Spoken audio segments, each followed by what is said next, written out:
নমস্কার, বাংলা সাহিত্য চর্চা গ্রুপে তোমাদের সকলকে আরও একবার স্বাগত জানাই। আজকে আমরা আলোচনা করব শাক্ত পদাবলী থেকে আরও একটি নতুন পদ, গিরি এবার উমা এলে আর উমা পাঠাবো না। পদকর্তা রামপ্রসাদ সেন। আমরা জানি অষ্টাদশ শতাব্দীর অন্যতম বাংলা সাহিত্যের ফসল হচ্ছে শাক্ত পদাবলী। সেদিনের যে রাজনৈতিক বিশৃঙ্খলা, যে অস্থিরতা, যে শূন্যতা, সেই প্রেক্ষাপটে দাঁড়িয়ে রামপ্রসাদ কিংবা কমলাকান্তের গান বাঙালির কাছে আশার আলো হয়ে দেখা দিয়েছিল।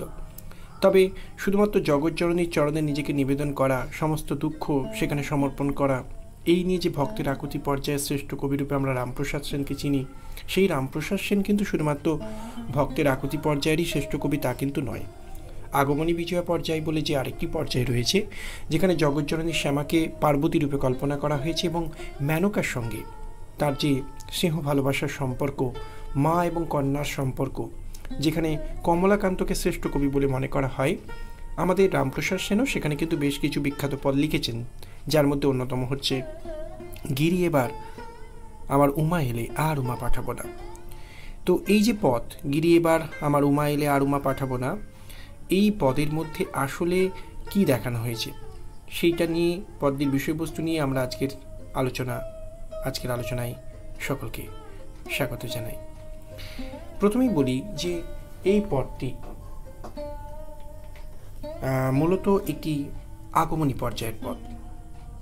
আগমনী পর্যায়ের পদের বিশেষত্ব হচ্ছে যে সেখানে মেনকা কন্যা পার্বতী, যাকে মহাদেবের ঘরে তিনি সমর্পণ করেছেন, মহাদেবের হাতে সমর্পণ করেছেন, তাকে ফিরে পাবার প্রত্যাশা নিয়ে কথা বলছেন।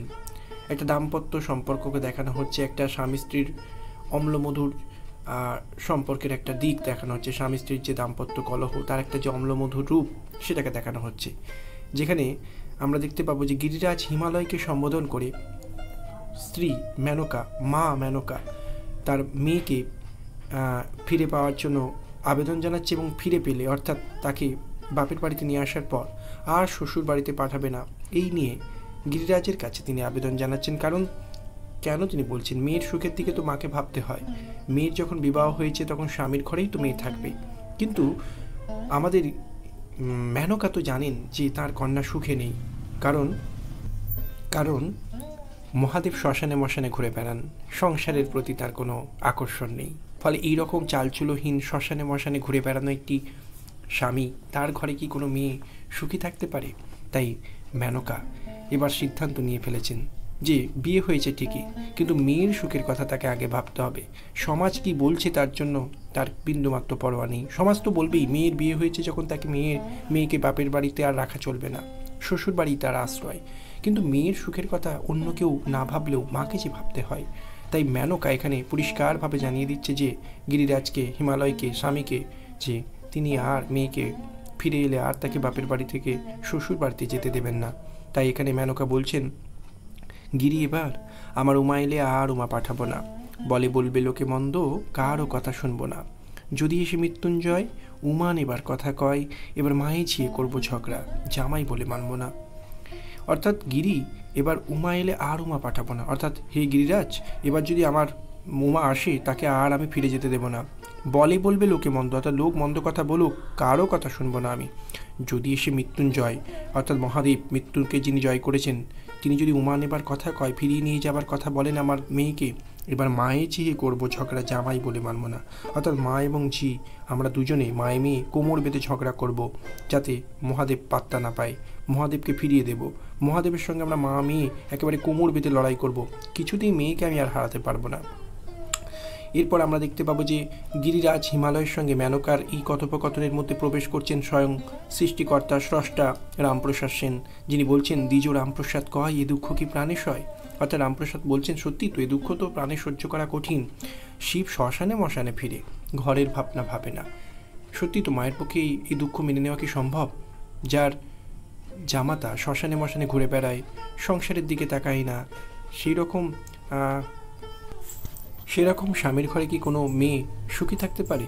তাই মেনকা এখানে স্পষ্ট জানিয়ে দিচ্ছেন, মেনকাকে সম্বোধন করে আমাদের স্বয়ং স্রষ্টা রামপ্রসাদ সেন বলছেন, সত্যি তো, মায়ের পক্ষে এই দুঃখ সহ্য করা সম্ভব নয়। দ্বিজ রামপ্রসাদ কয় এ দুঃখ কি প্রাণে সয়, শিব শ্মশানে মশানে ফিরে, ঘরের ভাবনা যে ভাবে না, যে জামাতা শ্মশানে মশানে ঘুরে বেড়ায়, মেয়ের সুখের দিকে তাকায় না, স্ত্রীর সুখের দিকে তাকায় না, সেই রকম স্বামীর ঘরে কখনো কোনো মেয়ে সুখী হতে পারে না।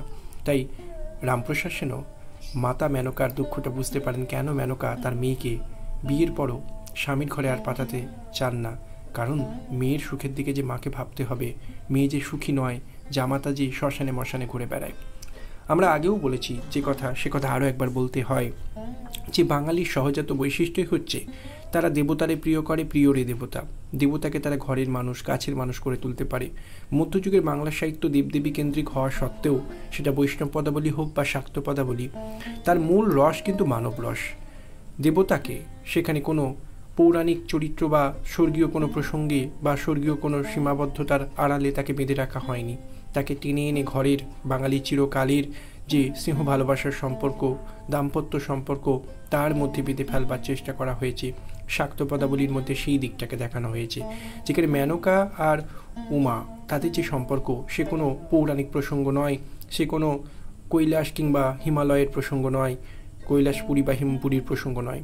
সে আসলে বাঙালির প্রতিদিনের ঘরের কথা, একান্নবর্তী পরিবারের কথা, যেখানে সকলেই সকলকে নিয়ে একসঙ্গে আষ্টে পৃষ্ঠে সিংহ ভালোবাসার বাঁধনে, মায়া মমতার বাঁধনে আঁকড়ে পরস্পরকে আগলে বাঁচতে চায়। কিন্তু মেয়ের বয়স হলে তাকে বিয়ে দিতে হয়, তাকে আর ফিরিয়ে আনা যায় না, কদিনের জন্য সে থাকে। কিন্তু যদি মেয়ে সুখী না হয় স্বামীর ঘরে, তাহলে কেমন করে মায়ের মন সেই মেয়েকে দূরে সরিয়ে রেখে নিজেকে তার নিজের ঘরে আটকে রাখতে পারে? মায়ের মন যে কেমন করে মেয়েকে কাছে পাবার, তাকে চিরকালের জন্য নিজের কাছে রেখে দেবার, কারণ স্বামীর ঘরে সে যে সুখী নয়। একান্নবর্তী পরিবারে মেয়ের বিবাহ দেওয়ার পর মায়েদের যে চিরকালের কষ্ট, সেই কষ্টকে আমরা দেখতে পাবো মেনকার মধ্যে। আর আমাদের যে পার্বতী হয়ে গেছেন একান্নবর্তী পরিবারে চিরকালের একজন অল্প বয়স্কা বাঙালি কন্যা, যাকে ঘিরে মা মেনকার সিংহ ভালোবাসার বাৎসল্যের আবেদন কিভাবে ধরা পড়তে পারে।